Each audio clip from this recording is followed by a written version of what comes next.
Nous sommes très heureux de vous rejoindre pour cette conférence à l'occasion de ce congrès. J'ai le plaisir d'être accompagnée par l'hologramme de Michel, parce que nous avons tenu à respecter les conditions sanitaires. Oui, en fait, c'est plutôt l'hologramme de Peggy qui m'accompagne. Hein. Bon, voilà, ces précautions étant posées, on va peut-être en poser d'autres de précautions avant de commencer. Et donc, on va utiliser une présentation PowerPoint. Hein, et je vais la lancer là à l'instant si ça marche. Et ça marche. Voilà. Avez-vous la présentation devant vos yeux? Oui. Oui, bon, très bien. Oui. Alors, la fable du blaireau et du pangolin, Michel, pour faire écho à l'université d'été au sujet de la crise, transition et opportunité. Oui, c'est le retour. Exactement. Hein, c'est le retour. Et donc, la dia suivante, comment est-ce qu'on va la faire? Ça passe pas comme ça? Hein? Attends. Et là, sur ta barre espace? Voilà. Voilà, Barre espace, on l'a ça trouvé. marche. Okay. Par contre, tu peux fermer ça. Non. Sinon, on voit rien. Par là. Oui, voilà. Excusez-nous, on a quelques petits ajustements techniques pour qu'on puisse être bien installé à l'écran. Voilà. Alors, attention, cette conférence ne s'appuie sur aucune démarche scientifique. Les informations qui vous seront transmises ont été soigneusement collectées auprès d'experts animaliers. Cependant, ces mêmes experts n'ont pas pu nous garantir la fiabilité des informations inhérentes à l'espèce humaine. Nous nous appuierons donc sur nos et vos propres expériences subjectives pour vérifier nos hypothèses. Et dans le pire des cas, on passera pour des blaireaux. Avec cette précaution, nous attirons surtout votre attention sur l'importance de la métaphore dans le fonctionnement humain. La rationalité de la science n'intervient que partiellement dans nos choix et nos décisions. En fait, c'est la métaphore qui met en relation le langage avec les émotions et la pensée. Et donc, il se fait aussi que Peggy et moi-même sommes des raconteurs d'histoires.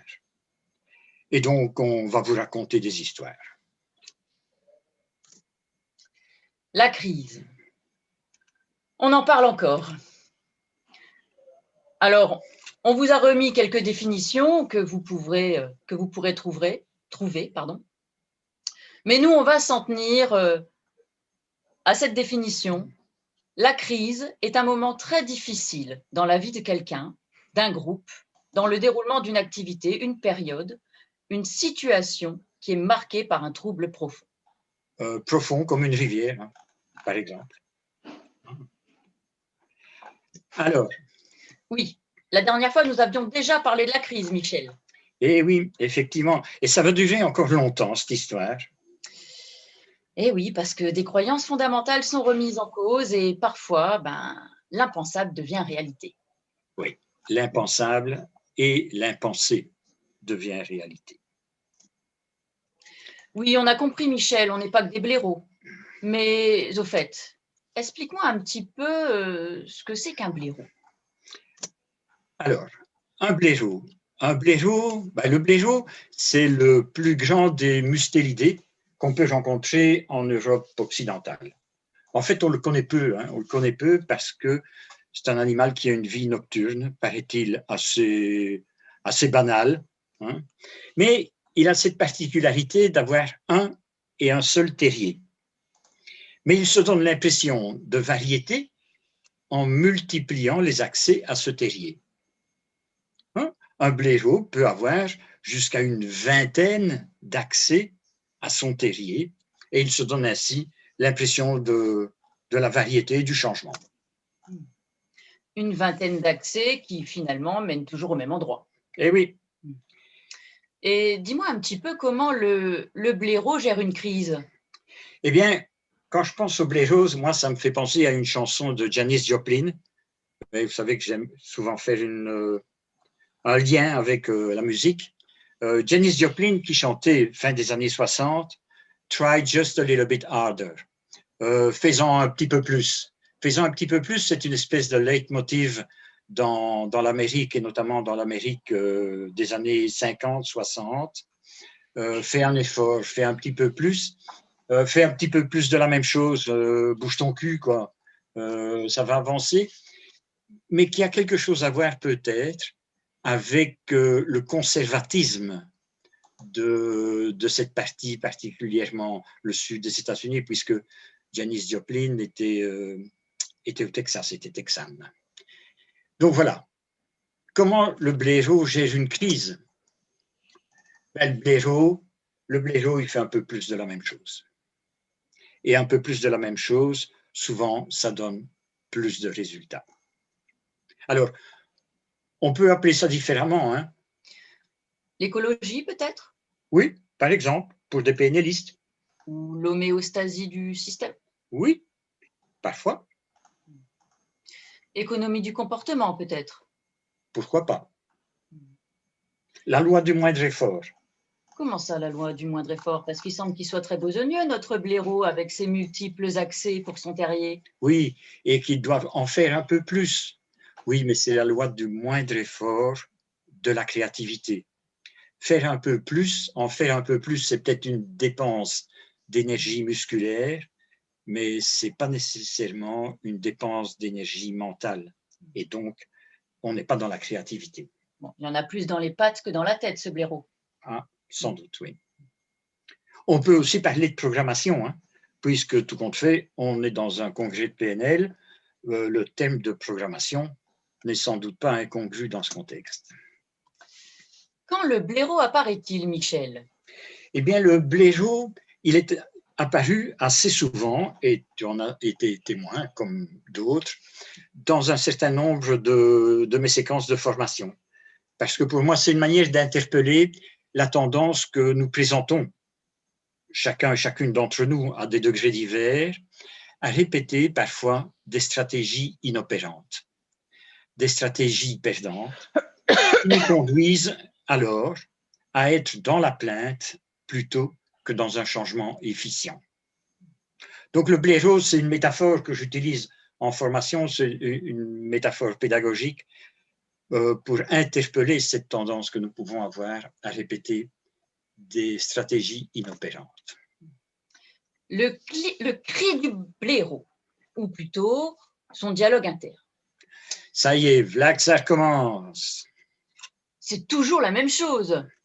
Ouais, de toute façon, quoi qu'on fasse, ça ne change rien. Allez, on essaie une dernière fois. Cette fois-ci, c'est la bonne. Oui, ben, cette fois-ci, c'est surtout la dernière fois. Alors voici la liste des petites phrases qu'on se dit tout bas et qui peuvent être annonciatrices d'un blaireau. Oui. Et notez que ça peut peut-être avoir quelque chose, il y a peut-être quelque chose à voir avec la situation que nous vivons actuellement en France, en Belgique, dans le monde, avec cette pandémie dont les vagues semblent venir et revenir. Mais ça, je vous laisse la possibilité de faire des liens. Alors, peut-on débusquer les métaprogrammes caractéristiques du blaireau? Alors. Non. Attendez, je vais en arrière. Peut-être ici. Oui. Peut-être si tu cliques là.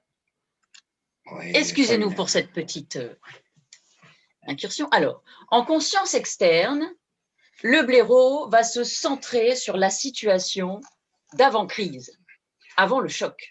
Oui, ben, tu vois, c'est indécis, mais ça fait plus de 30 ans que je vais au moins une semaine au sport d'hiver, quoi. C'est quand même pas possible.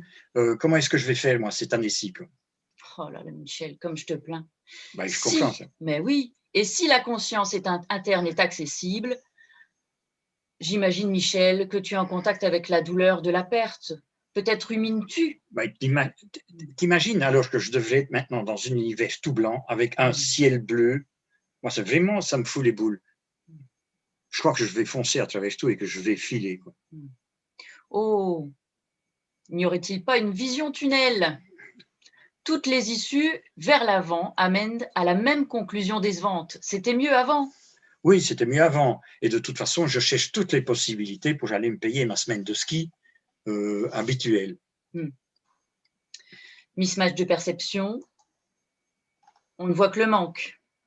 Mismatch de comparaison, on focalise sur les conséquences négatives du changement. Mais t'imagines cette météo ici grise, froide, humide, moche, en comparaison avec ce qui nous attend, hein, ce qui nous attendrait, ce qui doit nous attendre et ce qui nous attend de toute façon, l'univers tout blanc des montagnes, le ciel bleu, le crissement de la neige sous mes skis, la sensation de glisse. Oui, c'était vraiment, vraiment mieux avant, Michel. Hein. Ah oui. Oui. Quel que soit le tri primaire, il est activé pour retrouver ou restaurer la situation antérieure à la crise. Oui, oui, parce que c'est de l'activité, c'est préparer son matériel, c'est prendre soin de ses godasses de ski, c'est prendre soin de ses skis, c'est retrouver des personnes autour d'un vin chaud. La temporalité, le présent est subordonné au passé. Sans retour dans le passé, impossible de retrouver un présent satisfaisant. Évident, évident. Comment est-ce que je peux profiter de la vie sans avoir une semaine de ski comme celle que j'ai connue l'année passée à Valmorel, l'année d'avant à La Plagne, aux Arcs. Et puis comme je ne suis pas raciste, pas pour un sou, j'ai même été skier en Autriche. Attitude réactive, la tête dans le guidon, incertitude, absence de perspective à moyen et long terme. Et si toutefois il y a des perspectives, elles sont pessimistes et négatives. Oui, ça va foirer. Ça va foirer. J'ai même, figure-toi que j'ai même envisagé, puisque les remontées mécaniques françaises sont à l'arrêt, il paraît qu'en Bulgarie, ça tourne. Donc, je me demande si je ne vais pas trouver les moyens de m'enfouir jusqu'en Bulgarie pour faire du ski. Dans la plainte, les opérateurs modaux de nécessité ou d'impossibilité illustrent les restrictions et on y trouve aussi pas mal de quantifieurs universels. Ben oui. Voici donc les 7 programmes, les 7 métaprogrammes critiques qui peuvent attirer le blaireau. Une bonne manière de s'enfoncer dans son terrier tout en espérant en sortir. Et Peggy, qu'en est-il du pangolin? Eh bien, je vais t'en dire, moi, sur le pangolin, Michel. Du blaireau au pangolin, il n'y a qu'un pas, figure-toi. J'ai découvert l'espèce en pleine crise sanitaire. J'en avais jamais entendu parler avant. Il a été le bouc émissaire de la propagation du virus. Ouais, mais qu'est-ce que le pangolin a donc de spécifique dans son fonctionnement? Eh bien, figure-toi qu'il a attiré mon attention parce qu'il nous permet d'observer une nouvelle stratégie menant à l'échec. Ah. Et donc, voici la naissance de la stratégie du pangolin. Les pangolins actuels, du malais pangoling, qui signifie enrouleur, ont un régime alimentaire insectivore. Leur corps, plutôt allongé, est recouvert d'écailles du haut du crâne jusqu'à la base de la queue. Et des écailles, Michel, d'une grosse épaisseur, en kératine, figure-toi. Ces écailles sont très appréciées en médecine chinoise. Sa face et son abdomen, en revanche, sont totalement dépourvus de ces écailles. Les pangolins sont les seuls mammifères au monde recouverts d'écailles. En partie. En partie, puisque leur ventre et le dessous des pattes n'en a pas. Complètement vulnérable. Les pangolins sont considérés comme les mammifères les plus braconnés au monde. Et cela du fait des croyances allouées aux vertus thérapeutiques de leurs écailles. Elles plongent ainsi la population de pangolins en danger critique d'extinction.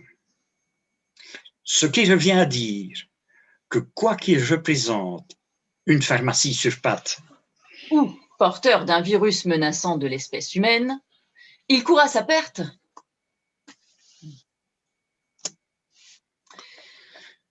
Les caractéristiques du pangolin. Une logique qui passe par une subtilité linguistique. Alors, le pangolin, nous l'avons vu, il est un petit peu tout et son contraire. Il est recouvert d'épaisses écailles qui peuvent constituer une armure sur la partie supérieure de son corps et puis plus rien en dessous. tout a son contraire. Autrement dit, tout a son rien. Il arrive qu'une crise entraîne un effet de seuil. Cette fameuse goutte d'eau qui fait déborder le vase jusqu'à le renverser. Illustration laconique de la stratégie du pangolin, Michel. C'est passé. Oui, mon curseur. C'est passer du vase trop plein au vase vide, du tout au rien, qui mène au tout ou rien.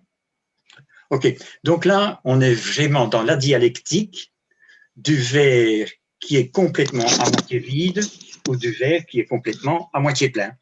Exactement. Juste que je... Dis-moi un petit peu, la moitié, elle se situe où? La moitié, ben, elle se situe au milieu. J'ai rien compris.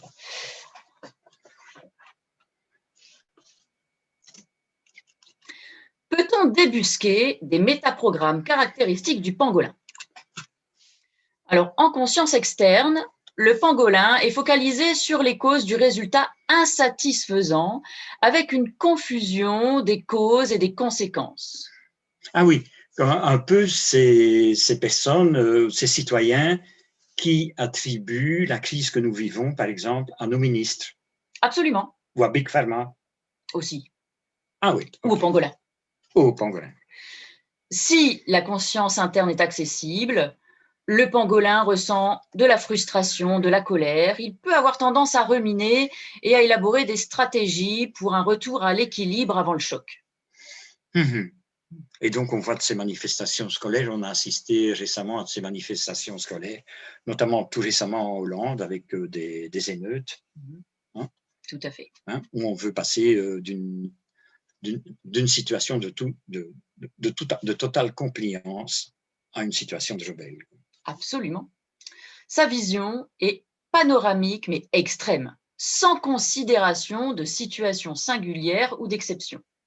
C'est ça. Il prend l'information partout où il la trouve, en traitant comme information un peu tout ce qui passe, sans aucune considération pour l'intérêt ou pour la précision ou pour la véracité de ces informations. C'est ça. Et il n'y a pas d'exception. Tout est comme ça. Tout ce qu'on voit est ainsi. OK.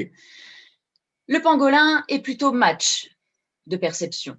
Il ne voit que ce qui conforte son choix extrême.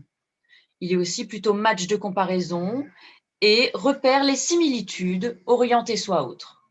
Si c'est comme ça, je vais me comporter ainsi, alors qu'avant, il se comportait tout autrement.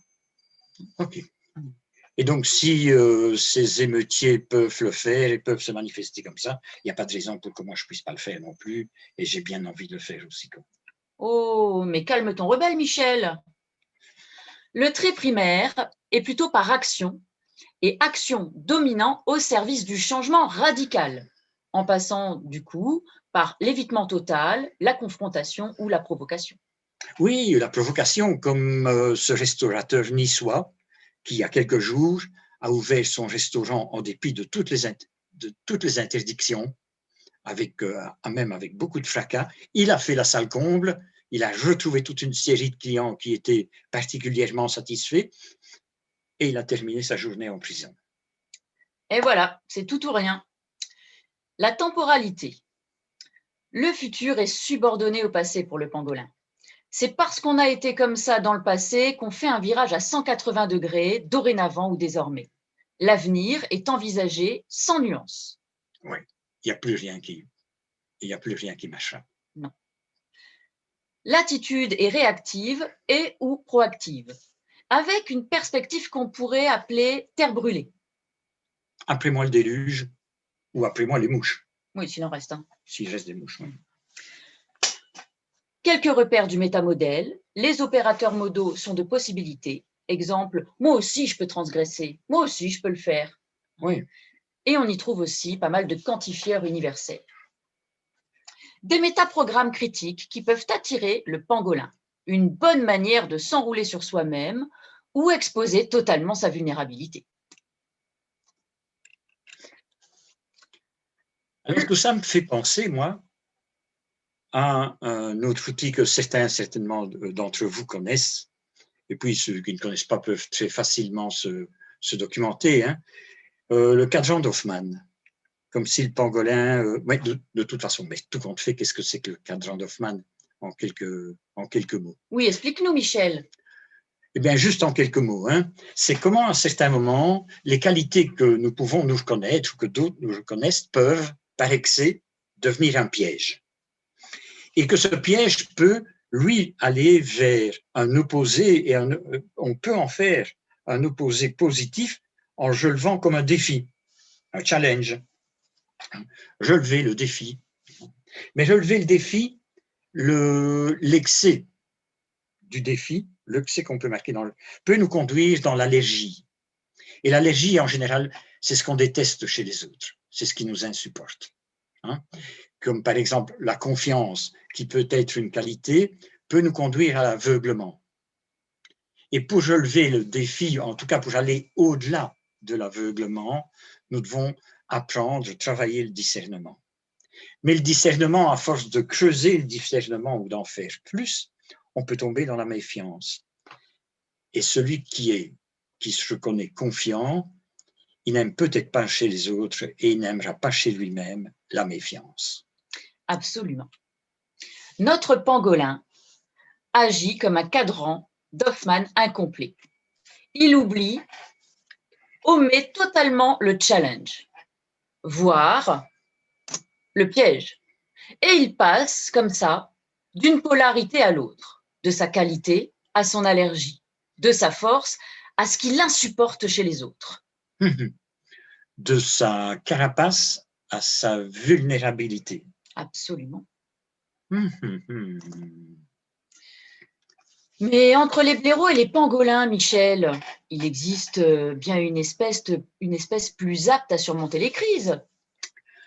Sans doute, oui.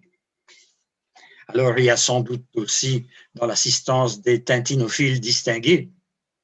Et cette espèce, elle est évoquée par le capitaine Haddock dans Le secret de la licorne et dans Objectif Lune. L'espèce? Alors, oui. Le capitaine Haddock? Non, ce n'est pas le capitaine Haddock, l'espèce. Ah. L'espèce, c'est une des insultes qui apparaît dans ces albums, c'est le sapajou. Alors, comme il n'y a pas que des tintinophiles distingués dans l'assistance, pour le commun des mortels, le sapajou, c'est un petit singe de la famille des Cébidae. Il vit dans les forêts chaudes et humides d'Amérique centrale et du Sud. Le sapajou est doté d'un néocortex qui est très proche de celui du chimpanzé. Il pétille d'intelligence et de curiosité, et on a fait toute une série d'expériences biomédicales sur lui. On a montré qu'il est capable d'utiliser des objets, d'utiliser des outils, et on a surtout mis en évidence d'ailleurs qu'il a des facultés qui le rendent apte à la coopération entre eux, ce qui, chez les mammifères, n'est quand même pas si courant que ça. Alors, autre chose quand même remarquable du sapajou, je trouve qu'ils en font un être particulier, c'est qu'on est parvenu avec les sapajous à les éduquer pour qu'ils puissent venir en aide à des personnes tétraplégiques, dans le cadre d'expériences qu'on a fait sur les aides simiennes, donc l'aide que peuvent apporter des singes. Il est capable d'apprendre une soixantaine d'ordres, il est capable d'y répondre, et donc il est capable d'accompagner une personne en très grande difficulté motrice, il est capable de l'accompagner dans la vie de tous les jours. Ouvrir le réfrigérateur, manipuler la télécommande, tourner les pages d'un livre. Donc, c'est quand même une caractéristique assez extraordinaire. Et il a quand même une espérance de vie qui va jusqu'à une quinzaine d'années. Donc, c'est tout à fait appréciable. Quid du sapajou, Michel? Aurais-tu un modèle? Oui, en tout cas, j'ai une histoire. J'ai encore une histoire. J'ai toujours des histoires. Alors, en 1982, je suis responsable d'une maison qui héberge des enfants placés par les juges de la jeunesse. Voilà, c'est une maison d'une quinzaine d'enfants. Et après quelques semaines, j'accueille les premiers nouveaux, voilà, de ma carrière de responsable de cette maison. Il y a un garçon de 9 ans et sa sœur de 10 ans. Ils ont un frère de 12 ans qui les joindront plus tard. Alors, ce sont des orphelins, maman disparue, papa mort, pas d'oncle, pas de tante, pas de cousin, rien du tout. Ils sont un peu, on pourrait dire, des experts de la crise, parce qu'ils en ont déjà connu quelques-unes à leur âge. Et donc, je vais vous raconter ici une histoire. C'est une histoire vraie. C'est une histoire, elle est encore plus vraie que les histoires que je raconte d'habitude. Voilà. Et donc, c'est l'histoire de Rudy. Rudy est né dans une famille pauvre, habitant dans le quartier pauvre d'une des communes les plus pauvres de Wallonie, en Belgique. Colfontaine, pour ne pas la nommer, et ça évoque quelque chose au moins pour l'une d'entre vous. À 5 ans, il est enfermé avec sa sœur et son frère dans leur chambre. Il fait nuit, ils regardent par la fenêtre leur mère qui s'éloigne, valise à la main, au bras d'un des clients du bistrot qu'elle tenait encore l'après-midi sur la place du village. À ce moment-là, Rudy me le racontera plus tard, il a bien conscience qu'il ne la reverra sans doute plus. Crise.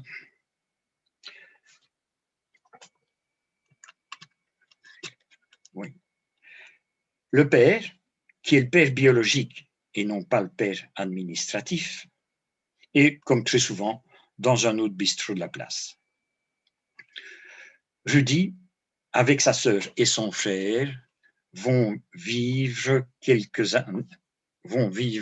années avec lui dans la débrouille. Les petits boulots de papa auxquels il collabore plutôt que d'aller régulièrement en classe.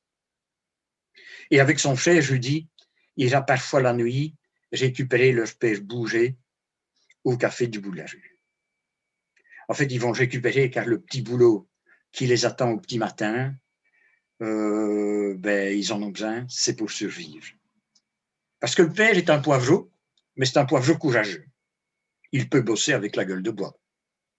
Les fistons, eux, apprennent aussi très tôt la débrouille. Quel que soit le boulot, il faut le faire. Rudy va aussi très tôt apprendre les limites. Quand il s'est fait une fois chaparder, il s'est fait prendre à chaparder des bonbons dans un magasin. Le père a la main lourde. Et quand je dis la main, c'est plutôt la ceinture.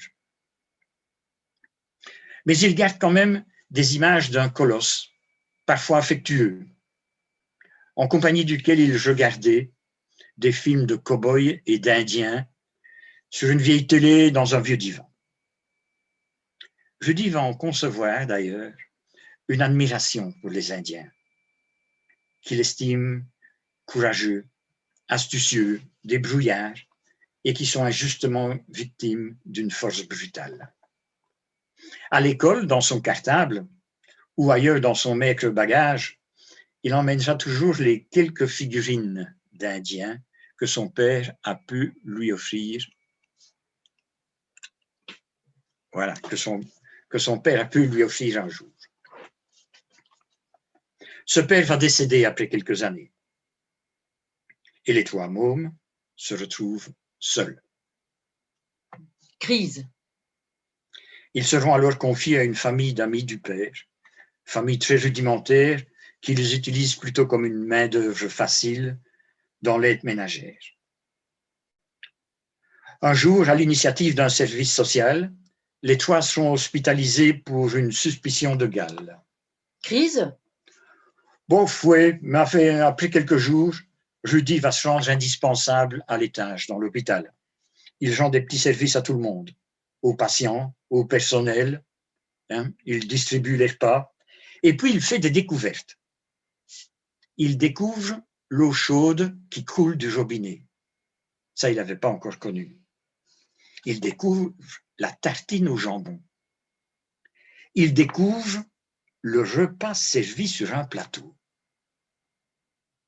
Mais enfin, après 3 semaines d'un séjour, on pourrait dire presque idyllique pour eux, ils doivent quand même retourner dans la famille accueillante.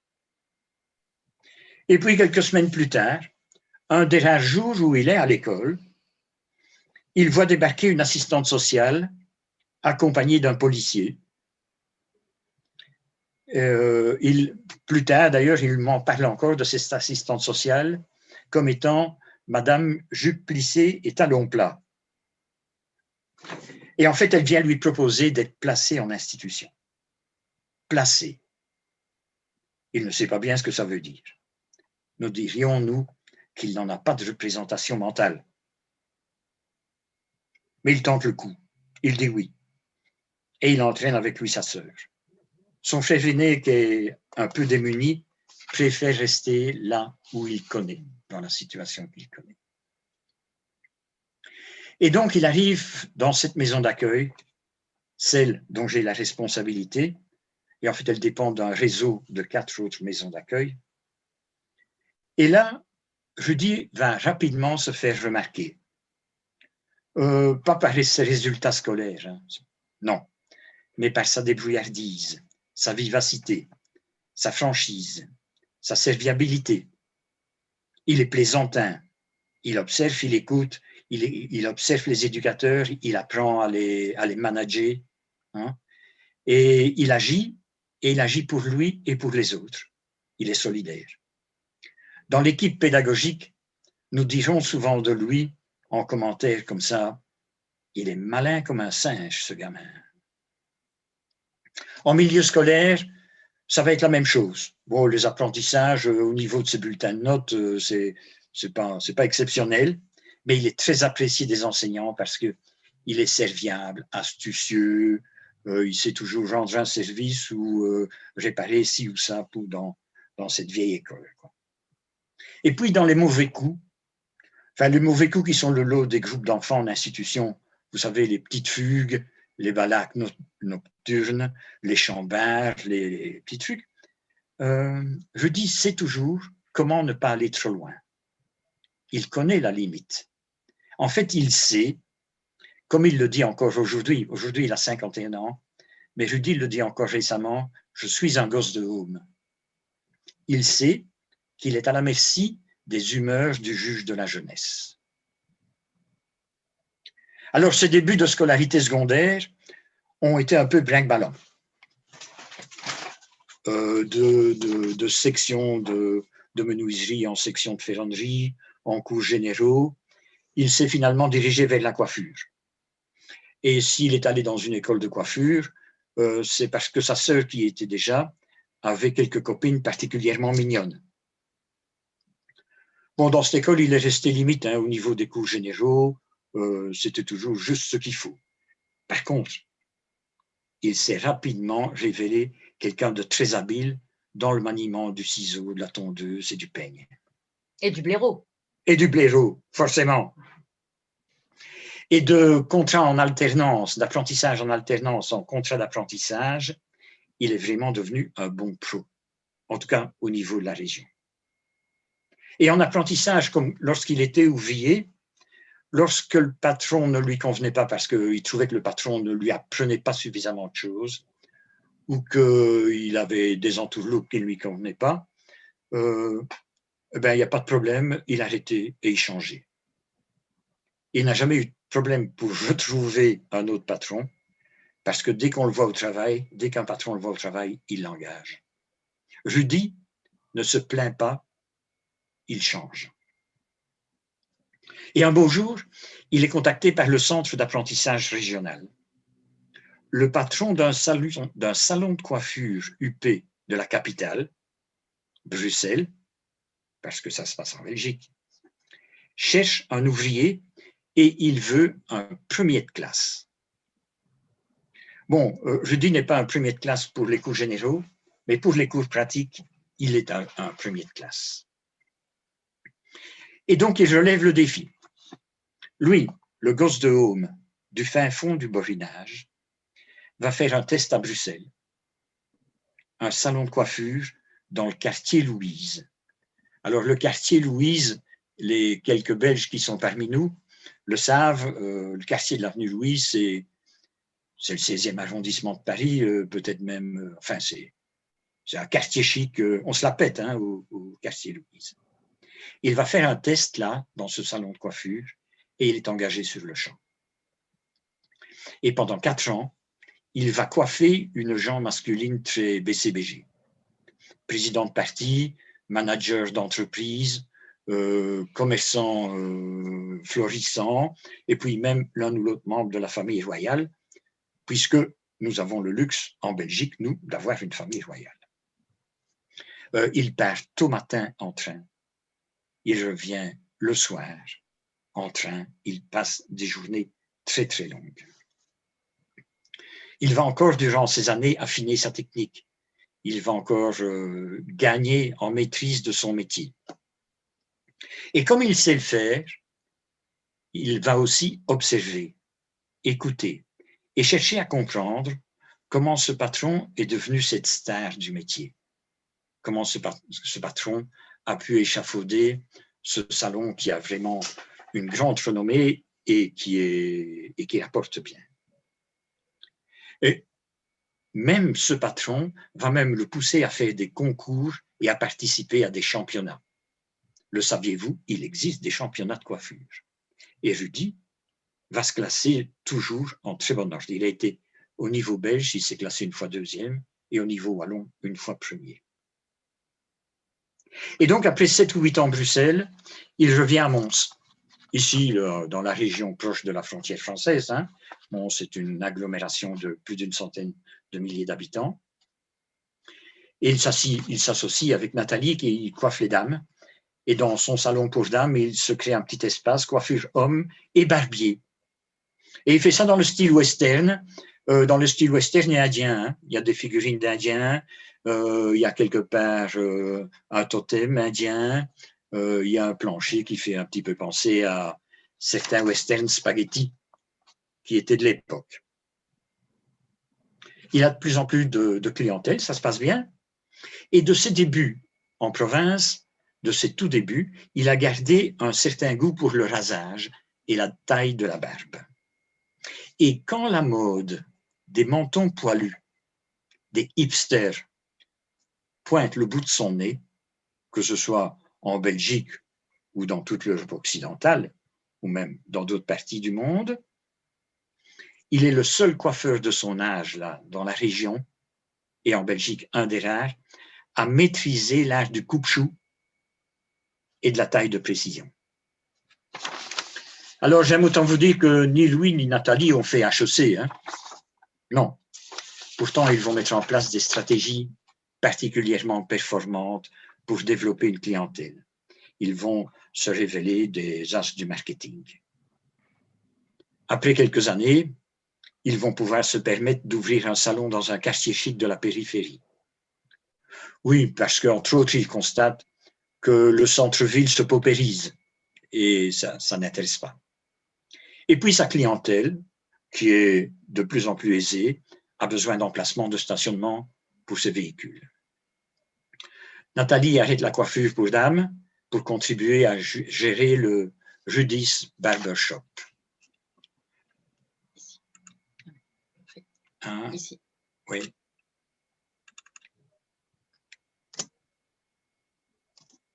Oui, attendez, on va le Rudy's Barbershop. On avait quelques images là, non? Oui, oui, absolument. C'est juste qu'il ne peut pas avancer. Et excuse-moi, tu cliques avec ta souris. Bon. On va sortir de... C'est pas arrêter la vidéo. C'est pas arrêter la vidéo. Non. C'est là. Arrêter le partage d'écran. Là, ici, en dessous. Ah oui, voilà. Bon, petit ajustement technique. Oui. Ouais. Peut-être qu'on peut rappuyer là. On refait une tentative. Excusez-nous, ici à côté. On va prendre lui. Reprends lui au début. Ouais. Diapo. Attends, je vais là. Oui, oui. Eh bien, voilà. On vous partage le Rudy's Barbershop. Non, bon, il ne veut pas. Il veut pas. Il veut pas. Si, ouais, ça y est. Ça y est. Ouais, voilà, vous êtes sauvés. Non. Donc, voici le Rudy's Barbershop. OK. Et donc, en fait, c'est un endroit qui va très vite devenir la référence des barbus aisés de la région. Même si l'agenda est complet en permanence, avec 5 ou 6 ouvriers, Rudy organise des événements pour sa clientèle. Des soirées barbus, il développe un merchandising, tout autour de son établissement. Il crée une véritable communauté. Il s'organise, c'est un homme d'affaires avenant, il crée une communauté. Et bien avant la pandémie, enfin bien avant, 2 ans, 3 ans avant la pandémie, Rudy a ouvert ses affaires. Il a développé toute une activité et notamment une boutique d'accessoires vestimentaires typiquement masculins.